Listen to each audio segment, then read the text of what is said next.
নিশি এবং সৌরভ একটি রেস্টুরেন্টে বসে মাত্র লাঞ্চ করেছে।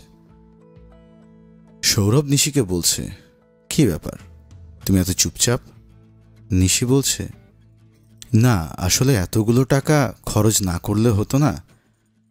সৌরভ বলল, আরে তুমি এগুলো নিয়ে টেনশন করো কেন, আমি আছি না। নিশি বলছে যে হ্যাঁ বুঝলাম, কিন্তু তারপরেও এতগুলো টাকা খরচ করার কোনো প্রয়োজন ছিল? এরকম একটা রেস্টুরেন্টে না এসে আমরা তো অন্য কোথাও আরো কম খরচেও বসতে পারতাম, তাই না? সৌরভ তখন বলল, তোমার জন্য খরচ করতে আমার দ্বিধা কোথায়? আমার যা ইনকাম সবকিছু তো তোমার জন্যই, অতএব এটা নিয়ে তুমি কোনো প্রকার টেনশন করবে না। আর তুমি বলেছিলে না তোমার একটা নতুন মোবাইল লাগবে, সেটার টাকাও আমি তোমাকে এখন তোমার অ্যাকাউন্টে পাঠিয়ে দিচ্ছি। দাঁড়াও, আমি আমার অনলাইন ব্যাংকিং থেকে তোমার ফোনে এখনই 40,000 টাকা পাঠিয়ে দিচ্ছি। নিশি বলল, আরে না, এত টাকা লাগবে না, এর থেকে কম দামি মোবাইল হলেও আমার চলবে, এতগুলো টাকা খরচ করার কোনো দরকার আছে? সৌরভ বলল, আরে তুমি কথা বলো না তো, আমি পাঠিয়ে দিয়েছি, তুমি তোমার অ্যাকাউন্টটা একটু চেক করে নাও। আমি তোমাকে পাঠাবো না তো কাকে পাঠাবো? নিশি বলল, আরে পাগল, ধুরু, এটা দরকার ছিল? নিশি খুশি মনে সৌরভকে জড়িয়ে ধরল। এমন সময় হোটেলের ওয়েটার আসলো, স্যার আপনাদের বিলটা। সৌরভ জিজ্ঞেস করলো, আচ্ছা আপনাদের অনলাইন পেমেন্ট সিস্টেম আছে না? আমি সেখানে বিলটা দিয়ে দিচ্ছি, আর আপনার টিপসটা আমি আপনার মোবাইলে পাঠিয়ে দিচ্ছি, 500 টাকা দিলে হবে না? ওয়েটার বলল, স্যার আপনার যা খুশি। নিশি তখন সৌরভের দিকে তাকালো। সে মনে মনে ভাবছে, ওয়েটারকে এতগুলো টিপস দেওয়ার মানেটা কি? সৌরভ বলল যে আপনার নাম্বারে আমি টাকাটা পাঠিয়ে দিয়েছি, আপনি চেক করে নেন।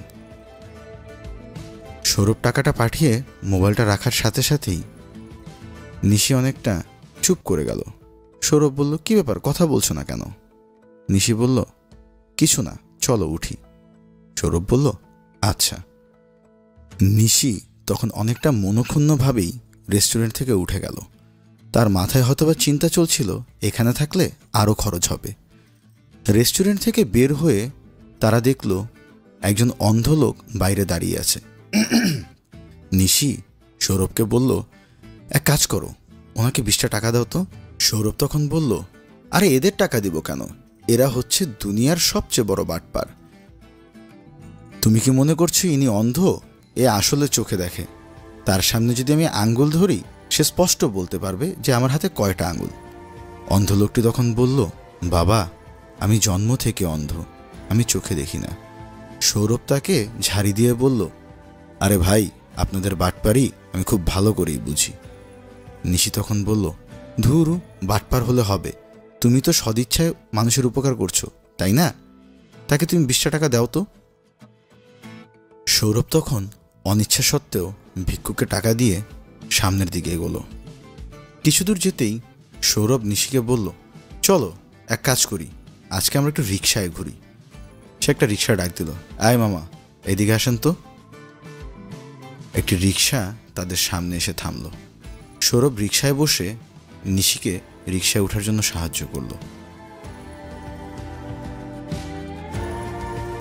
অনেকক্ষণ রিক্সায় ঘোরার পর সৌরভ রিক্সাওয়ালাকে বলল, মামা গাড়িটা ডানে চাপান।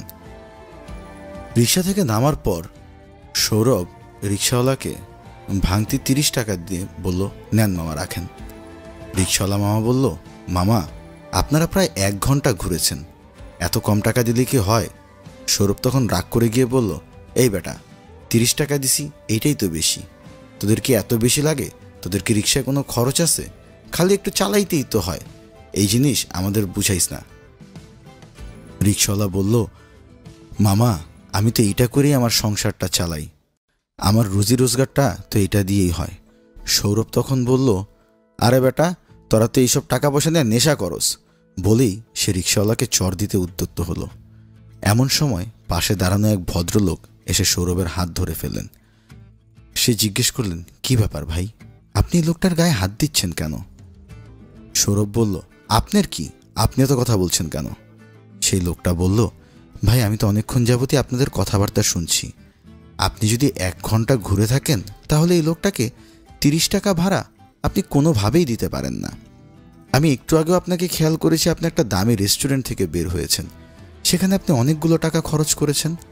তাহলে কেন আপনি এখানে কিপটামি করছেন? সৌরভ বলল, ভাই আপনি আপনার রাস্তা মাপেন তো, সরেন আমার সামনে থেকে। সেই ভদ্রলোক সৌরভের হাতটি ধরে বলল, ভাই আমি না হয় চলে যাব, কিন্তু একটা জিনিস আপনি মনে রাখবেন, আপনি যদি এই লোকটার সাথে জুলুম করেন, আপনার এই আমলটি কিন্তু কেয়ামত পর্যন্ত আপনার সাথেই থাকবে।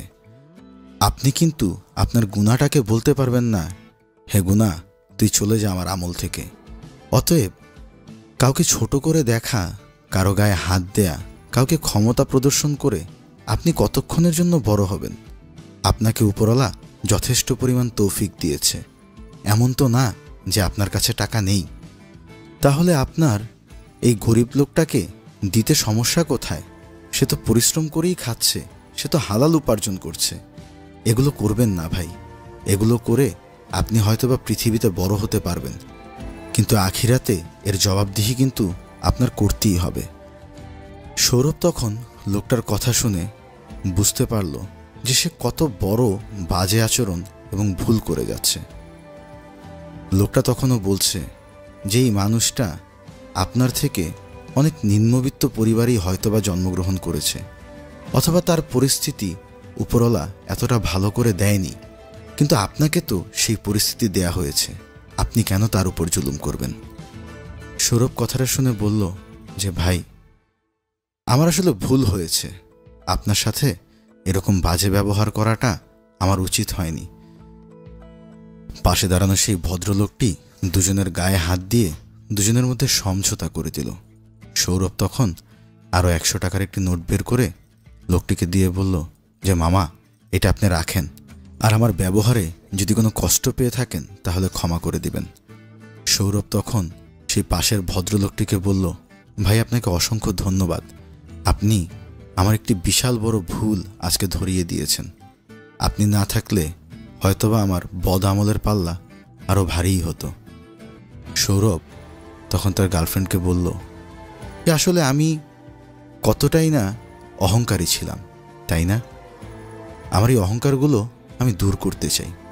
তুমি মাঝে মধ্যে আমাকে একটু বকা দিও আমি যদি আবার অহংকারী হয়ে যাই।